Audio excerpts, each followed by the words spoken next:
दिल्ली प्रदेश के प्रदेश अध्यक्ष हैं विजय कुमार शर्मा जी, और हरियाणा से हरियाणा प्रदेश के अध्यक्ष हैं लालचंद डिग्री साहब, और हमारे वैशाली से चलकर डॉक्टर उमेश चंद शर्मा जी आए हैं, शेखर भूषण शर्मा जी आए हैं, और देवरिया से यूपी से चलकर श्याम बदन शर्मा जी आए हैं। और आप सभी इस अधिवेशन में शामिल हुए हैं। मैं आप सभी का क्रांतिकारी अभिनंदन करता हूं, आभार व्यक्त करता हूं। आप तमाम लोगों का मैं महात्मा गांधी जिन्होंने इस गुलाम भारत को आज़ादी दिलाने का काम किया, मैं पूज्य बाबा साहब डॉक्टर भीमराव अंबेडकर जो हमको जानवर से बढ़कर जिंदगी जो जी रहे थे हमारे लोग, उनको आदि बनाने का काम किया, उनको अधिकार दिया, सम्मान दिया। मैं महात्मा गांधी और पूज्य बाबा साहब डॉक्टर के चरणों में अपनी श्रद्धा सुमन अर्पित करता हूँ। बंधुओं, यह आज की परिस्थिति है। इस परिस्थिति में हम लोग जो देख रहे हैं हमारे सामने जो समस्याएं खड़ी हैं, आज बेरोजगारी विकराल रूप पकड़ लिया है। इस सरकार के पास में रोजगार का कोई उपाय नहीं है, कोई कार्यक्रम नहीं है, या हमारे नौजवानों का भविष्य मटिया मेट होकर के रह गया है। उनको दिखाई नहीं देता है कि हम क्या करें, कोई रास्ता नहीं मिल रहा है। आप लोगों को यह मालूम होना चाहिए कि अपने बाल बच्चों के प्रति जो भूमिका माता पिता की होती है, वही देश के लोगों के प्रति सरकार की भूमिका होती है। लेकिन इस सरकार की स्थिति को हम सभी देख रहे हैं, समझ रहे हैं। आज हम लोग राजनीति नहीं करते हैं, राजनीति हमको आती नहीं है, हम लोग काम करते हैं, और जो हमारी परिस्थिति है, जिस दौर से हम गुजर रहे हैं, हम लोग उसी पर चर्चा करते हैं, उसी के निदान की हम लोग आशा करते हैं। तो आज हमारे अंदर ये सरकार कहती है कि जो 35 रुपया रोज कमाने वाला आदमी है वह गरीब नहीं है, ये सरकारी आंकड़ा है। अब आप समझ लीजिए कि डॉक्टर जो नब्ज पकड़ता है वह 500 रुपया फी लेता है। अब कितना दिन में 35 रुपया कमा के वो जमा करेगा कि डॉक्टर के यहाँ जाएगा, अपना नब्ज उधर आला लगवाने। तो लोग तो बीमारी लेकर के जी रहे हैं, और प्रारंभिक उपचार इलाज सही ढंग से अगर लोग मिले तो हम समझते हैं कि बहुत सारा बीमारी प्रारंभिक दौर में ही खत्म हो जाएगा। लेकिन नहीं है, यहाँ से जिला में इलाज की व्यवस्था नहीं है। हम लोग जाते हैं, एक आदमी अगर बीमार पड़ता है तो पटना जाना पड़ता है इलाज कराने के लिए, और एक आदमी के साथ 4 आदमी जो है वो जाना पड़ता है उसके देख रेख वगैरह करने के लिए। अगर एक आदमी विचलित हो जाए तो दूसरा संभालने के लिए रहेगा। 4 से कम आदमी किसी को इलाज कराने के लिए पटना नहीं जाना पड़ता है, उससे कम नहीं जाता है। तो हमारे सरकार की टाइप है ना, सरकार को या सरकारी खर्चे पर लोगों को इलाज मिले, चिकित्सा सेवा उपलब्ध हो, या सरकारी खर्चे पर सरकार का दायित्व करने का। ये देश तभी मजबूत होता है जब लोगों को इलाज मिले सरकारी खर्चे पर, शिक्षा मिले सरकारी खर्चे पर, न्याय मिले सरकारी खर्चे पर। और यहाँ सब बिकाऊ हो गया है, सब जगह शोषण हो रहा है। तो हम लोग और कोई सुनने वाला नहीं है। यहाँ से लेकर के कहीं तक जाइए, हमारा कोई सुनने वाला नहीं है। प्रसिद्धि है, ताकत है, पैसा है, तो लड़ करके कुछ लोग बच जाते हैं। नहीं है पैसा, नहीं ताकत है, तो लोग जो उसी में खत्म हो जाते हैं, गल जाते हैं, मर जाते हैं। यह स्थिति इस देश की है। आज की परिस्थिति में लोग सत्य बोलना, सही बात बोलना, लोग साहस नहीं जुटा रहे हैं। गलत का विरोध करने का ताकत लोग नहीं जुटा रहे हैं। सब लोग जो गलत है अन्याय हो रहा है, आंख बंद करके सब लोग खसक जा रहा है। ये भागना किसी समस्या का निदान नहीं है, पीछे हटना किसी समस्या का निदान नहीं है, आगे आना होगा। जब निर्धारित कोठी अंग्रेज एक बीघा पर 3 कट्ठा की खेती करने का जो व्यवस्था बनाया था और उसके लिए किसी तरह का आपको मुआवजा पैसा नहीं मिलती थी, वह आपको अंग्रेज को दे देना होता था, जिसके खिलाफ में पंडित राजकुमार शुक्ला हमारे चंपारण के, उन्होंने आंदोलन का जो शुरुआत किया, महात्मा गांधी को बुलाया तो वह आंदोलन चला। बाबा साहब अम्बेडकर जहाँ से जानवर पानी पी सकता था, मगर हमारे लोगों को पानी पीने की आजादी नहीं थी। नाली में पानी बहता जा रहा है, जानवर को नहलाया जा रहा है, वह पानी एक प्यासे बच्चे को पीने नहीं दिया जाता था। बाबा साहब अम्बेडकर ने समानता की लड़ाई लड़ी, अधिकार की लड़ाई लड़ी और हम सबको उन्होंने अधिकार दिया। मैं तो समझता हूँ कि आज के समय में महात्मा गांधी और बाबा साहब अम्बेडकर दोनों का आत्मा रोता होगा, क्योंकि आजादी दिलाई है उन्हें आपको अपना तकदीर बदलने के लिए। बाबा साहब ने संविधान दिया आपको आपकी तकदीर बदलने के लिए, लेकिन दारू पी के, मांस खा के, मछली खा के, पैसा लेकर के आप अपना अधिकार, अपने वोट, अपने भविष्य को बेच रहे हो। जब तक ये बेचिएगा, पैसा पर बिकेगा, तब तक किसी का तकदीर नहीं सुधरने वाला है। ये भारत देश नहीं सुधरना है, क्योंकि भारत तो आपका है ना, भारत जनता का है, इन नेताओं का नहीं है, इन अधिकारियों का नहीं है। इसलिए जिम्मेवार हम सब जनता है। अगर हम ही लोग सही रास्ते पर नहीं चलेंगे, हम ही लोग टिकाऊ हो जाएंगे, तो फिर देश कैसे सुधरेगा? सुधरने के लिए सब लोगों को सही रास्ता पर चलना होगा। वोट नहीं देखिए, अपने बाल बच्चों, अपने भविष्य के विषय में सोचिए, लुटेरों से बचिए, सही लोगों का चुनाव कीजिए और आगे बढ़ के काम कीजिए, गलत का विरोध कीजिए। जब तक गलत का विरोध नहीं कीजिएगा तब तक सही काम नहीं होगा। गलत होते देखिएगा, मुड़ के चल जाइएगा, तो फिर गलत तो और बढ़ेगा ना। आज क्यों क्राइम बढ़ रहा है, क्यों दमन बढ़ रहा है, क्यों जुल्म हो रहा है? इसलिए कि जो कम पढ़े लिखे लोग हैं, जो उतने समझदार नहीं है, उनको समझ में नहीं आता है, फिर भी वो कुछ ना कुछ विरोध करते हैं। लेकिन जो पढ़ा लिखा लोग है, जो अपने आप को विद्वान करता है, वो तो आंख मूंद कर सीधे खसक जा रहा है। मोतिहारी के मीना बाजार चौक में, इसी बाजार में मेन चौराहे पर दिन को 2 गुंडे ने एक आदमी को मारा, चाकू मारा। सभी लोग खड़ा होकर देख रहे थे, किसी ने उसका विरोध नहीं किया और उसको चाकू मार दिया और भाग गया और बच्चे वहीं को मर गए। क्या ये काय हो रहे हैं हम लोग सभी आदमी? यहाँ के लोग कायरता के दौर से गुजर रहे हैं, खून पानी हो गया है सभी लोगों का। आज के नौजवान सरकार से रोजगार मांगने के लिए सड़क पर नहीं कर रहा है। आज कभी नहीं देखे हम लोग कि नौजवान हमारा जो प्रदर्शन निकाला हो, धरना किया हो कि हमें रोजगार दो, हम बेरोजगार हैं, हमें रोजगार दो, हमें शिक्षा दो। ऐसा तो कोई प्रोसेसन निकलता ही नहीं।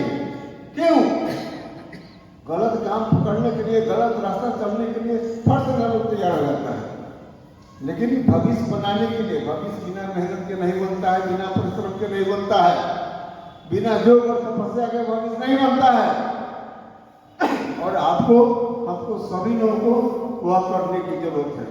हम लोग बहुत कम में, मौसम भी विपरीत है, इस परिस्थिति में आयोजन को सफल बनाने के लिए, व्यवस्था के लिए हम लोग कहीं से कोई कसर नहीं छोड़ा, सब व्यवस्था हमारा है। फिर भी ठंडा के प्रकोप के कारण या लोग मानसिक दुर्बलता के कारण लोग मानसिकता पर ठंडा भारी पड़ गया, ठंडा पर ये लोग भारी नहीं पड़े और ठंडा पर भारी सभी पड़े हैं जो हम लोग यहाँ पर उपस्थित हैं इस कार्यक्रम में, इस सभा में जितने भी लोगों ने भाग लिया है, ले रहे हैं, उपस्थित हैं, आपने ठंडा को मात दिया है आज। और यही जज्बा, यही हिम्मत चाहिए हमारे नौजवानों में, सभी लोगों में। और यह जज्बात अगर हिम्मत रहे तो फिर परिवर्तन लाने में कोई रोक नहीं सकता है। झंडा तो लेके चलना होगा ना, अपने लिए तो बोलना होगा, दूसरे के लिए नहीं बोले। लेकिन हमको रोजगार चाहिए, हमको रोड पर उतरना है, हमको न्याय चाहिए, हमको रोड पर उतरना है। तुम गोली मारो, हमको गोली खाने के लिए तैयार है, लेकिन हमको रोजगार चाहिए। क्योंकि रोजगार ही मिलेगा तो आपके बाल बच्चों का भविष्य, आपका भविष्य सुधरेगा। हमारा रोजगार हमको क्यों नहीं मिलता? क्यों आज सारा सामान विदेशों से बन के आ रहे हैं? आज चाइना से सारे सामान चाइना से आ रहा है। भाई हमारे यहाँ 1,40,00,000,000 लोग हैं, हाथ हमारे यहाँ काम करने वाला लोग है, बहादुर हमारे यहाँ के लोग हैं, और रोजगार चाइना में है, रोजगार जापान में है, रोजगार अमेरिका में है, और हमको भूखे मरने के लिए छोड़ दिया गया। क्योंकि सत्ता में बैठे हुए लोग ईमानदार नहीं है, देश के प्रति वफादार नहीं है, देश के लोगों के प्रति वफादार नहीं है। इसके लिए वह गति है, हो रही है हमारी, लेकिन हम भी वफादार नहीं हैं। हम अपने प्रति वफादार नहीं हैं, इसलिए कि हम अपना वोट बेच लेते हैं, गाड़ी पर बेच लेते हैं, ताड़ी पर बेच लेते हैं, मांस मछली खा करके बेच लेते हैं, 500 रुपया लेके बेच लेते हैं। तो आपका दुर्दिन आएगा नहीं। वोट को आप क्या समझते हैं? वोट है जिससे सत्ता बनती है, और राज्य सत्ता ही हमारे और आपकी तकदीर का निर्माण करती है, हमारे विकास के लिए रास्ता खोलती है, शिक्षा का मार्ग खोलती है, सुरक्षा की मार्ग खोलती है, रोजगार का मार्ग खोलती है। ये लोक समाज पार्टी जो यह कदम बढ़ा रहा है धीरे धीरे, अभी बाल अवस्था में हम लोग मानते हैं कि है, लेकिन जैसे जैसे कारवा बढ़ेगा, आप लोग जैसे जैसे जुटिएगा, गलत काम नहीं कीजिए, किसी के पीछे नहीं भागिए, लेकिन सही के पीछे से चलिएगा ना, सही के झंडा उठाइएगा ना। आज जब सही के झंडा उठाइएगा, चलिएगा, तब परिवर्तन निश्चित आएगा। तो एक प्रयास हुआ कि राष्ट्रीय अधिवेशन चंपारण के रणभूमि पर हो, तो हम लोगों ने एक प्रयास किया है, और इसका परिणाम आप लोग सब है, सामने है। समस्या किसी से छुपी नहीं है, समस्या भरा पड़ा है। हमारे यहाँ रोजगार की अपार संभावनाएं हैं। अगर सही से सत्ता पर बैठे लोग काम करें तो रोजगार तो यहाँ इतना न है कि जिसका कोई हिसाब ही नहीं है। हमारे ये नौजवान रोजगार तो नहीं रहेगा, लेकिन आपके हाथ में नहीं है ना, दूसरे लोग, वही लोग के हाथ में आपने सत्ता दिया है, पावर दिया है, जो कहा कि इसको शिक्षा सुरक्षा वर्जित है, इसको धन संपत्ति वर्जित है, इसको बराबरी बैठने का अधिकार नहीं है, बराबरी बोलने का अधिकार नहीं है, जिसने कहा कि तुम नीच हो, अछूत हो, शूद्र हो। और आप हमारे लोग उसी के हाथे अपने वोट को बेच रहे हैं। आपकी तकदीर की सुरक्षा कैसे होगी, कैसे विकास होगा आपका? इस बात को, इस जेहन में अपने लेकर के बैठा के जब चलिएगा, एम बनाइएगा, तब न कुछ होगा। अपने लिए मार्ग बनाइएगा, तब न कुछ होगा। आज जो हमारे राष्ट्रीय अध्यक्ष माननीय गौरव शर्मा जी, न्याय व्यवस्था कॉलेजियम सिस्टम है, 5 आदमी बैठ के डिसीजन करता है कि हाई कोर्ट में जज कौन होगा, सुप्रीम कोर्ट में जज कौन होगा। इस देश में 300 परिवार है जनेऊधारी, उसी के लोग जो है सो हाई कोर्ट और सुप्रीम कोर्ट में जज बनते हैं और पक्षपाती फैसला करते हैं। हमारे आपको न्याय नहीं मिलता है, आज जमीन की जो समस्या है, हमारे यहाँ किसी का जमीन को ही लिख देता है, कोई दस्तावेज बना लिया, कोई गया कोर्ट में केस किया, अब जाइए ना केस होइए ना, अब आपका बढ़िया जमीन है, दूसरा लोग खड़ा करा के दिखवा लिया। अब जो 8 की मुकदमा हम लोग रहे हैं, हमारा सामाजिक जमीन है छतौनी में, उस पर विद्यालय बनाने का हम लोग प्रयास किया, बहुत हद तक 50% काम हम लोग वहाँ पर किया, लेकिन तो जमीन को क्या किया गया, जालिए पैनामा बना दिया। और वह महीना में 2 गो जो 44,107, 44,107 फौजदारी, 400 सिविल सूट, 8 मुकदमा जो है हम अभी फेस कर रहे हैं। उसके लिए नाजायज है, जमीन है रामचंद्र के नाम पर, दूसरा है श्यामचंद्र। अब श्यामचंद्र का पोता कहता है कि रामचंद्र हमारे दादा है, आई फला फला जमीन हमारा है, हमको अधिकार में मिला है। आज 22 साल हो गया, 22 साल से 8 की मुकदमा हम लड़ रहे हैं। सामाजिक जमीन है, मेरी नहीं है, लाखों रुपया मेरा नुकसान हुआ। बगल में नेपाल है, वहां पर जमीनी विवाद है ये नहीं, वहां की सरकार अपने देश के प्रति, अपने जनता के प्रति जवाबदेह है, स्वच्छ है। वहां नियम है कि जिसका जमीन है उसको पासबुक बना के दे दिया है, पासबुक है, उसका फोटो लगा हुआ है, और जो जमीन उसका है, अब मान लीजिए कि वो जा रहा है बेचने के लिए दूसरे से, तो जैसे वो बेचने के लिए जाता है वहां पर, उसी समय इनके पासबुक में से उतना जमीन कट जाता है, दूसरे का उतना पासबुक बन जाता है, और वहीं पर दाखिल खारिज करके मिल जाता है उसको। वहां दूसरे के जमीन कोई बेचता ही नहीं है, दाखिल खारिज कराने के लिए सीओ कर्मचारी के यहाँ दौड़ने का जरूरत नहीं है।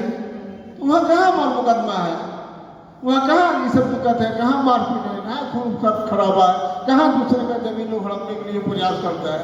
क्या ये बात हमारी सरकार को जानकारी नहीं है, नॉलेज में नहीं है?